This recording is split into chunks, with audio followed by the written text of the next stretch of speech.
अस्सलामुअलैकुम my YouTube family. उम्मीद है आप सब खैरियत से होंगे। तो आज हम रेगुलर कढ़ाइयों से हटके शनवारी कढ़ाई बनाएंगे। बहुत मज़े की बनती है। सबसे पहले आपने कढ़ाई के अंदर घी ले लेना है।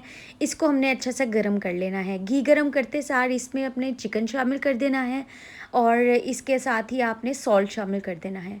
तो इसको यहाँ पे अच्छी तरह से फ्राई करेंगे। इतना फ्राई करेंगे कि इसका जो कलर है वो इस तरह का हो जाए।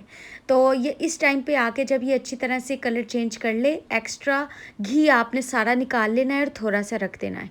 इसके बाद इसमें 1 टेबलस्पून जिंजर गार्लिक पेस्ट शामिल करेंगे, उसे इसके साथ अच्छी तरह से भून लेंगे। तो यहाँ पर भूनने के बाद इसमें 5 टमाटर कट करके डालेंगे और सब्ज़ मिर्चें साथ शामिल कर देंगे।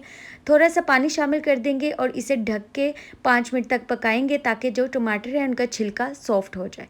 तो यहाँ पर 5 मिनट बाद ये देखें टमाटर जो हैं वो गल चुके हैं। ये देखें छिलका बहुत इजीली बाहर आ रहा है।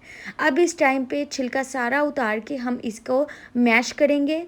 ये देखें जी, यहाँ पे अच्छी तरह से हमने इस सारों को मैश कर लेना है और इसको भूनना है।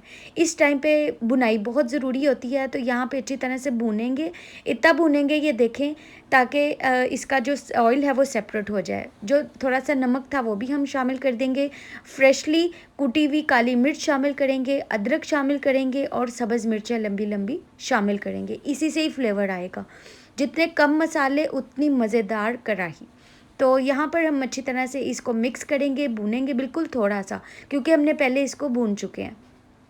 यहाँ पर हमने इतना भुना है, ये देखें मसाला बिल्कुल अलग हो चुका है, ऑयल भी अलग हो चुका है। और अब हम इसमें गरम मसाला शामिल करेंगे, दम दे देंगे और बहुत ही मज़ेदार सी चिकन शनवारी हमारी बनके तैयार है। आप लोग इस रेसिपी को लाजमी ट्राई कीजिएगा। इंशाल्लाह अगली वीडियो के साथ हाजिर होंगी।